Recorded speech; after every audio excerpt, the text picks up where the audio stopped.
Alhamdulillah Alhamdulillahilladzi bifadlihi wa ihsanihi qabila amala ibadih wa ja'ala al-halawata wal hudur alamatan liqabulih.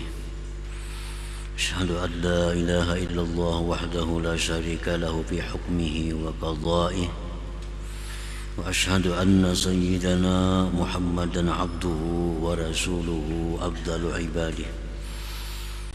Sallallahu wasallam ala sayyidi rusulihi wa anbiya'i sayyidina maulana Muhammadin ashrafi ahbabih wa ala alihi wa sahbihi wa zurriyatihi wa atba'ih salatu wa salaman daimaini mutalazimaini ila yaumi liqa'ih, amma ba'd. Yang kita hormati dan kita cintai para habaib dan para ulama, muhibbin, hadirin, hadirat, rahimakumullah. Puji syukur kita haturkan selalu kehadirat Allah subhanahu wa ta'ala yang memberikan hidayah, taufik dan inayah kepada kita, sehingga kita malam ini dapat berkumpul kembali, bertemu di majlis yang penuh berkah dan rahmat ini.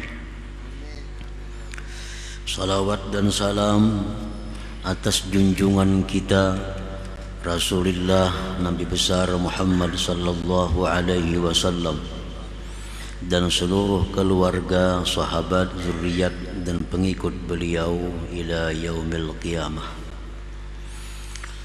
Para muhibbin rahimakumullah, al-hikmatut tasi'ata ashar ba'dal mi'ati tsaniyah min al-hikamil ataiyah. Qala al-imam Ahmad ibn Athaillah as-Sakandari rahimahullah wa nafa'ana bi'ulumihi wa asrarih. Hikmah yang ke-219 dari Al-Hikam, berkata Imam Ahmad ibnu Athaillah as-Sakandari rahimahullah, la tay'as min qabuli amal lam tajid bihi wujudal hudur farubbama qubila minal amal ma lam tudrik thamaratahu ajila. Artinya, janganlah engkau berputus asa dari diterimanya amal ibadah yang mana engkau tidak mendapati pada amal itu akan kehadiran hati bersama Allah. Maka terkadang diterima sebuah amal, sesuatu yang tidak kamu perdapati buahnya di dunia ini, ajilah.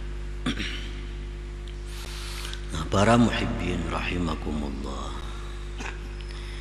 idza tawaffarat fil amal syurutul qabul walakin la tajidu fihi alamatal qabul minal halawah wal ladzah wal huduri ma'allah fala tay'as min qabulih li'annahu su'uzzan birabbik. Apabila sempurna dalam sebuah amal, baik sembahyang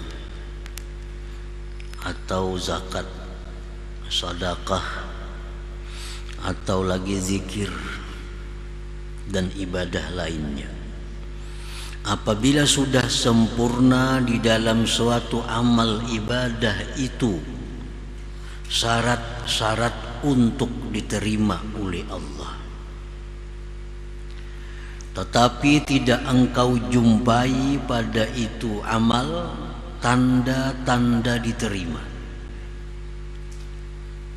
Artinya syarat untuk diterimanya sebuah amal itu sudah dipenuhi, sudah dilaksanakan, tetapi waktu kita beramal itu tidak ada kita merasakan tanda-tanda diterima. Tanda diterima itu contohnya seperti manis dan lezat dalam itu amal ibadah, atau kehadiran hati bersama Allah. Kadada dalam zikir sudah dipenuhi segala syarat untuk kabul, tapi waktu berzikir itu kita kadang merasakan ada kelezatan, kadang merasakan ada manis dan hadirnya hati. Nah, maka janganlah engkau berputus asa daripada diterimanya amal itu. Jangan berputus asa, jangan menganggap bahwa itu amal kada diterima oleh Allah. Jangan kada ada harapan amal ini diterima karena aku mengamalkan itu rasa hambar. Aku mengamalkan itu kada ada lezat, lalu kada diterima oleh Allah. Nah, jangan demikian, jangan demikian, karena itu merupakan buruk sangka dengan Tuhan engkau. Itu buruk sangka dengan Tuhan engkau. Lain halnya kalau syarat-syarat kabul itu tidak dipenuhi. Nah, syarat kabul kada dipenuhi, lalu kita beramal kada ada kelezatan, nah itu yang mungkin kada diterima oleh Allah.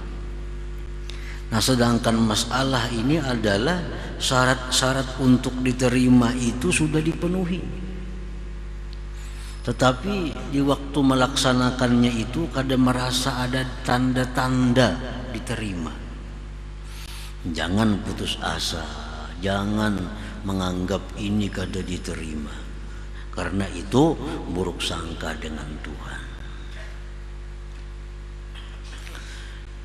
Wala yanbaghi laka an tatrukal amal li'adami hudurik fih, dan janganlah dan tidaklah pantas bagi engkau meninggalkan suatu amal ibadah yang tidak ada kehadiran hati engkau pada amal ibadah itu. Jangan sekali-kali kulir malas baca Quran. Kenapa bila baca Quran hati kesana kamari? Jangan tinggalkan baca Quran karena alasan itu. Aku indah berzikir. Kenapa bila berzikir hati kesana kemari juga? Nah, jangan alasan itu. Tidaklah pantas bagi engkau meninggalkan suatu amal karena tiada hadir engkau pada itu amal tadi. Para muhibbin rahimakumullah, sebagaimana dijelaskan beliau dahulu dalam hikmah yang ke-47 dari Al-Hikam ini, la tatrukiz zikra li'adami hudurika ma'allah fihi li'anna ghaflataka an wujudi zikrih ashaddu min ghaflatika fi wujudi zikrih. Jangan kau tinggalkan berzikir kepada Allah karena alasan tiada hadir hati engkau pada zikir itu. Karena lalainya engkau dari berzikir itu lebih jahat, lebih sangat buruk daripada lalai pada berzikir.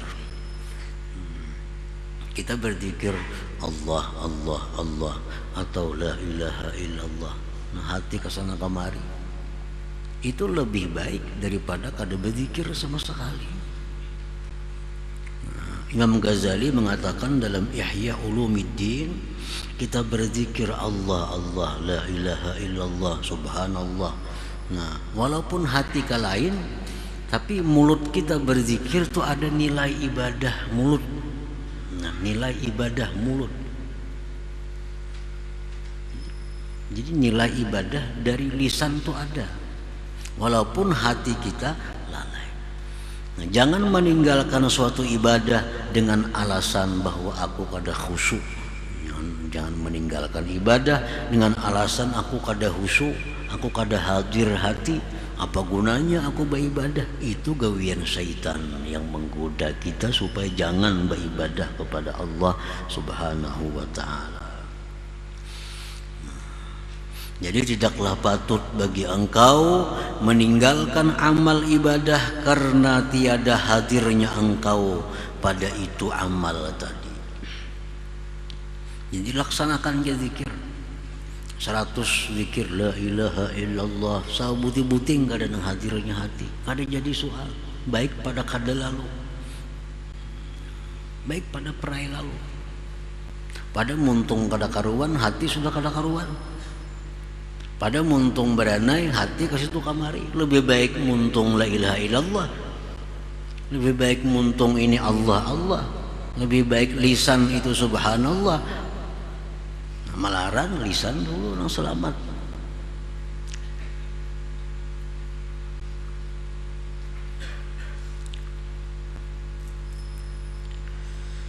Jadi wala yanbaghi laka an tatrukal amala li'adami hudurik fih aw li'adami wujdanil halawati fihi, atau karena tiada rasa manis, rasa lezat pada amal itu. Ada beramal, kenapa aja beramal kada nyaman juga hati. Kenapa baca Quran hati ya kada nyaman juga, baca salawat hati ya kada nyaman juga. Lalu kada baca Quran, kada berzikir, alasannya hati kada nyaman, kada lezat. Jangan sampai demikian. Farubbama qabilallahu minal amal malam tudrik samaratahu ajila fayu'tika sawabah bil akhirah. Maka terkadang Allah menerima amal sesuatu yang kamu tidak perdapati buahnya di dunia, maka dia berikan kepada engkau pahalanya di akhirat. Nah, di akhirat kita barangkali ada pahalanya. Kan kelezatan dalam ibadah itu merupakan bagian dari balasan Allah di dunia kepada orang berzikir. Nah, kita berzikir, wah begitu nyamannya hati berzikir la ilaha illallah, nikmat. Nah, itu merupakan bagian dari balasan Allah yang didahulukan ke dunia ini. Bila kita berzikir tapi kada dapat itu kelezatan, bukan berarti kada diterima oleh Allah. Boleh jadi diterima, tapi disimpan balasannya di akhirat. Disimpan di akhirat. Nah, jadi intinya jangan sekali-kali kita meninggalkan suatu amal yang mana dalam amal itu kita tidak mendapatkan kelezatan, kada mendapatkan tanda-tanda kabul, tanda diterima, padahal syarat-syarat untuk diterima itu sudah terpenuhi. Nah, para muhibbin rahimakumullah, jadi sebuah amal itu ada syurutus sihah, ada syarat sah dulu, tuh kan? Syarat sah ini supaya jadi bentuk. Syarat sah, amunnya syarat sah ini ketinggalan satu pun, maka amal itu kada sah. Amun kada sah, kada kawa dikatakan satu amal. Misalnya sembahyang, sembahyang itu ada syurutus sihah, syarat-syarat sah. Kalau syarat sah itu ketinggalan, ya kada sembahyang ngarannya. Seperti berwudu, suci, menghadap kiblat. Nah, itu kan syurutus sihah, syarat sah sembahyang. Kalau kita kada berwudu, batal sembahyang, kada sembahyang ngarannya, karena ketinggalan syarat-syarat sah. Nah, syarat sah ini sudah kita laksanakan dengan sempurna sehingga ibadah itu berhak dinamakan ibadah. Bersedekah, sedekah itu ada syarat sahnya. Apa syarat sah sedekah? Antara contohnya yang bersedekah ini orangnya mesti baligh, berakal misalnya. Kanak-kanak sah lah bersedekah, kada sah karena belum balik bakal. Sedekah itu mesti harta seorang. Harta orang mau disedekahkan kada kawa kada sah. Itu syarat sah sebuah sedekah. Barang curian disedekahkan jadi sedekah lah, kada sedekah karena kada milik seorang. Nah, jadi ada syarat sah. Itu mutlak mesti ada. Setiap ibadah yang sudah sah, sembahyang sudah sembahyang ngarannya, zikir sudah zikir ngarannya, wudu sudah wudu karena syarat sahnya komplit. Nah, hanyar dicari syurutul kabul, syarat diterima. Kayak apa supaya yang sah ini diterima oleh Allah? Bila diterima oleh Allah, ada balasan kita. Baik balasannya di dunia ini dikirim Tuhan sedikit dulu atau kena di akhirat. Nah, jadi apabila satu ibadah itu sudah sempurna, syarat-syarat tadi, syarat sah sudah, syarat diterima sudah. Nah, walaupun kada ada tanda diterima oleh Tuhan, tapi jangan mengira bahwa itu kada diterima oleh Tuhan. Karena sudah kita laksanakan syarat-syaratnya itu. Para muhibbin rahimakumullah, syurutul kabul, syarat-syarat untuk diterimanya sebuah amal ibadah.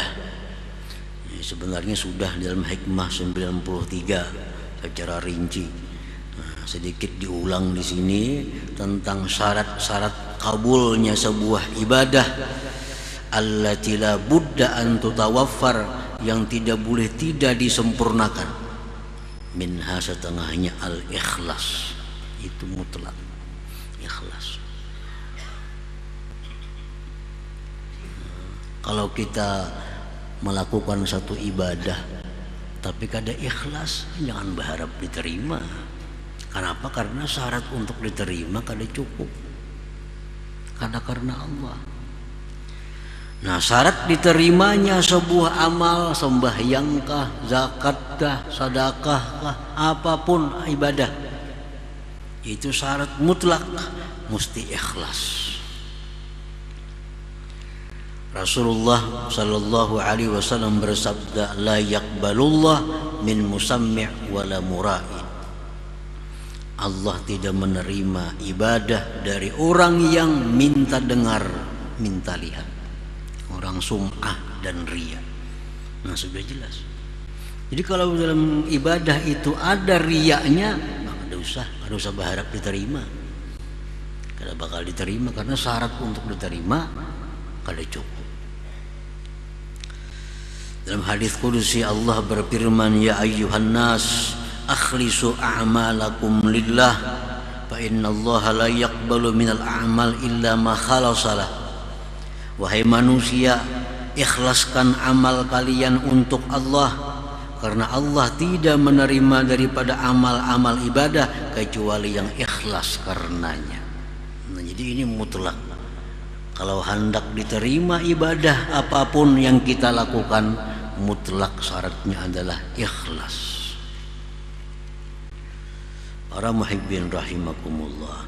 Nah, oleh para ulama, ikhlas ini dibagi supaya menyamanakan kita. Ada ikhlas nang rendah tapi ikhlas juga ngarannya, ada ikhlas nang sedang, ada ikhlas nang tinggi. Salah satu antara tiga ini sudah masuk ikhlas. Ikhlas yang paling rendah adalah orang yang beramal ibadah karena takut dengan siksanya Allah. Nah, nyoba zikir aja, kan apa zikir takutan kalau mati kan neraka kayaknya. Nah, itu ikhlas sudah, ikhlas, tapi ikhlas yang paling rendah. Sembahyang tahajud, sembahyang fardu sudahnya rajin, kenapa? Takutan kalau mati kan neraka mun kada sembahyang, takutan kalau dikubur kena diazab namun kada sembahyang. Nah, ini sudah ikhlas. Walaupun kurang disukai Allah, demikian itu. Nah, tingkatan yang kedua ikhlas juga ngarannya, inya beribadah terdurung janji-janji pahala Allah. rajin sembahyang, rajin puasa, rajin bersedekah. Kenapa? Hendak ke surga pang mati. Hendak ke surga mati. Lalu rajin beribadah. Ini ikhlas juga lebih baik dari yang pertama tadi. Jadi Imam Ghazali, al-amal 'ala raja a'la minal amal 'alal khauf. Orang yang beribadah itu karena mengharap surga sebagainya lebih baik daripada orang yang beramal karena takut dengan api neraka tadi. Nah, jadi ikhlas yang paling tinggi itu adalah ikhlasnya orang yang beribadah kepada Allah itu semata-mata menjunjung tinggi perintah Allah. Walaupun Allah kadang menyediakan surga, walaupun Allah kadang menyediakan neraka, tapi nengaran disuruhnya tetap ugawi. Nah, ini ikhlas yang tinggi sudah. Ngapain kamu baku-hakun sembahyang? Tuhan nyuruh. Kada terkisah surga, kada terkisah neraka. Rajin bersedekah. Kenapa rajin bersedekah? Ini disuruh Tuhan. Tuhan nyuruh. Kada ada harapan apa-apa lain pada melaksanakan perintahnya. Nah, ini ikhlas yang lebih tinggi lagi. Nah, jadi ikhlas semacam itu mutlak syarat untuk diterima sebuah amal. Kita kawaja mengukur diri kita. Kita tadi sembahyang karena apa? Kita tadi bersedekah karena apa? Nah, bila antara tiga tadi ya ikhlas, masuk ikhlas. Nah, jadi syarat untuk diterimanya sebuah amal itu ikhlas dulu. Ini yang batin. Adapun yang zahir, al-halal fi jami'i ma bika. Halal sekalian yang ada dengan engkau.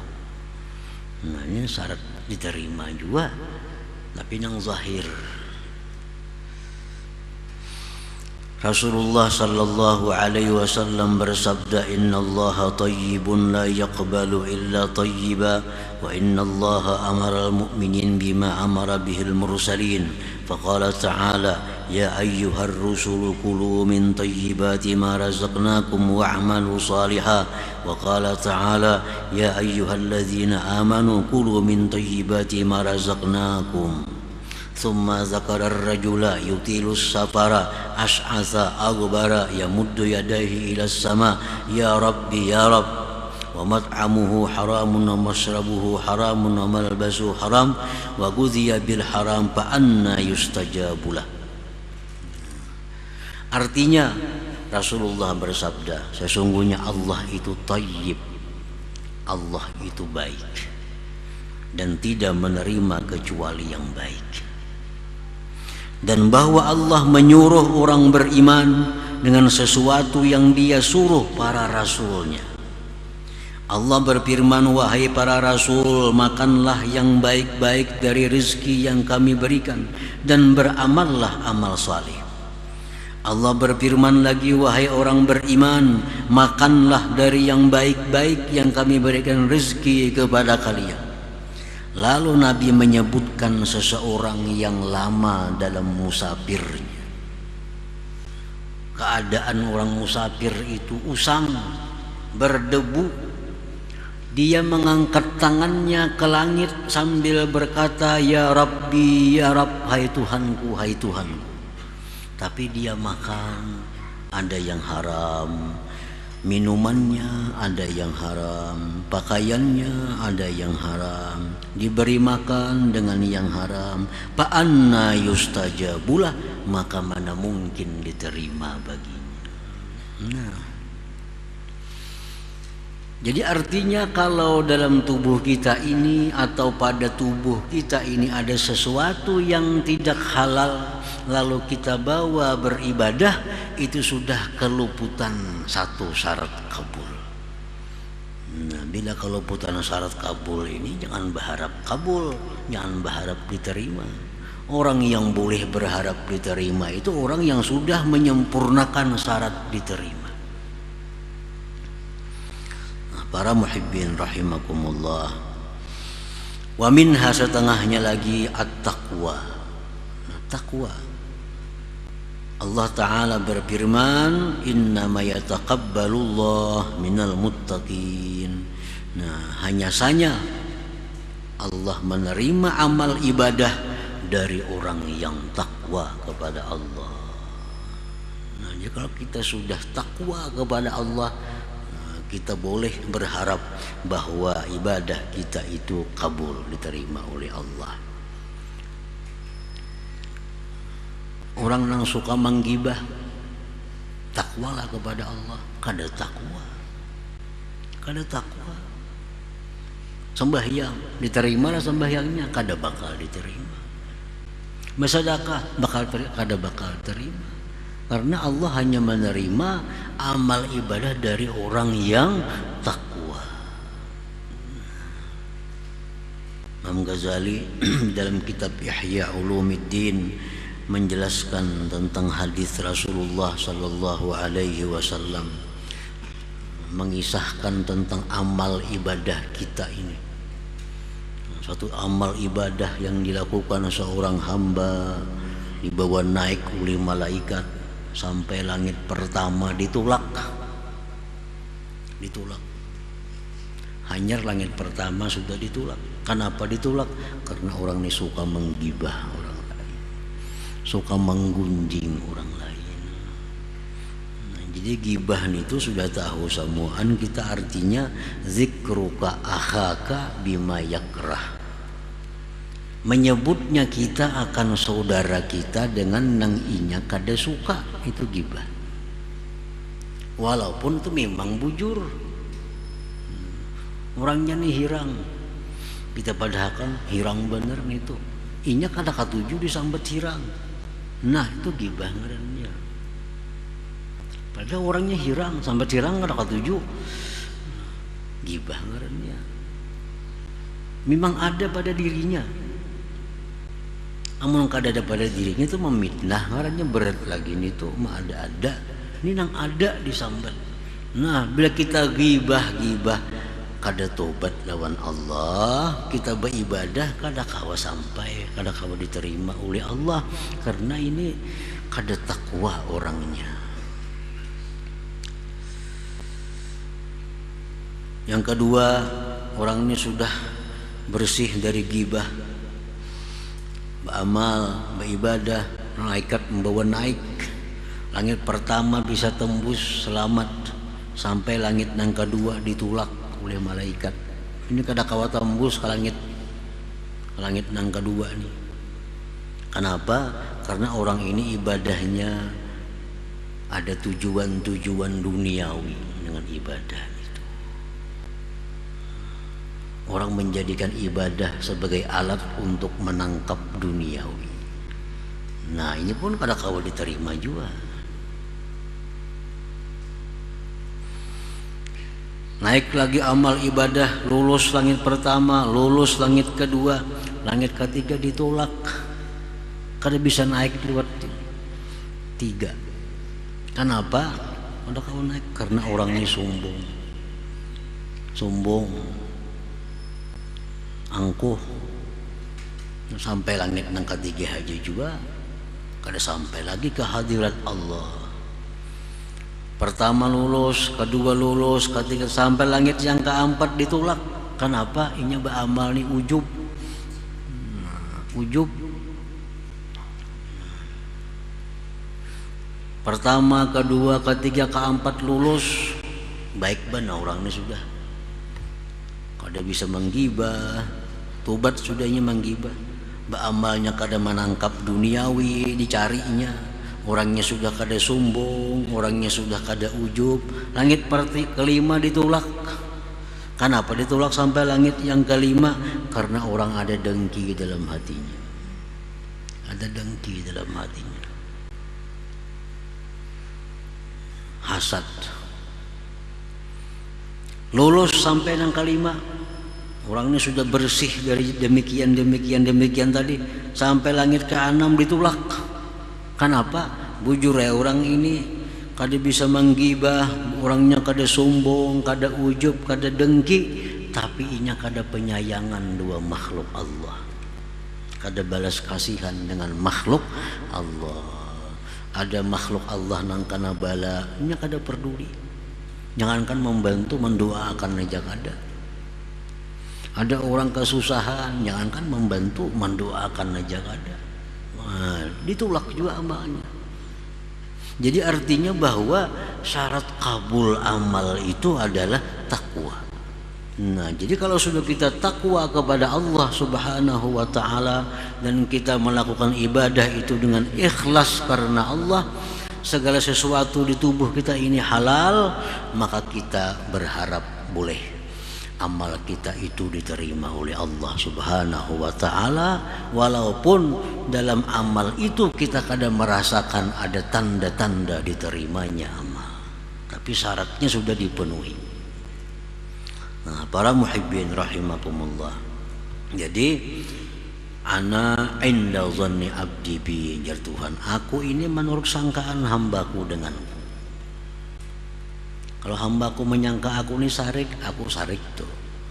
Kalau hambaku menyangka aku ini sayang, lawan ini sayang tuh aku. Jadi Tuhan itu tergantung sangkaan kita, tergantung sangkaan kita kepada Tuhan. Nah, ini amal ibadah. Kalau sudah kita lakukan syarat-syaratnya dengan sempurna, lalu kita berharap kepada Allah, bersangka baik kepada Allah, diterima, ya diterima Allah.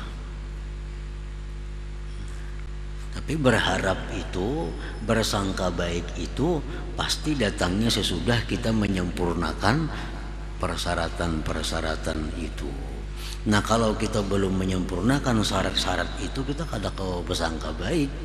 Nah, kada kawa berharap. Kita berharap itu bila sudah kita beramal, bila sudah kita melakukan perintahnya. Jadi jar orang misalnya ulahkan ini nah, ulahkan pais, aku hendak pais, jar raja nih datang ke rupo, berharap mudahan terima sidin gantian pais, maulah kah itu. Kalau sudah kita ulahkan pais sedemikian rupa, nah kita kirimakan, ayo berharap mudahan sidin nerima. Karena si suruhan sidin mau ulah pais, kita ulahkan pais, kita unjuk, ayo ja berharap, ayo ja bersangka bagus sidin menerima sesuai dengan perintah sidin. Amun suruhan sidin ulah pais, kita ulah wadah yang lain perintah. Ngarannya kada kau berharap di situ. Jadi harapan-harapan itu sesuai dengan keadaan.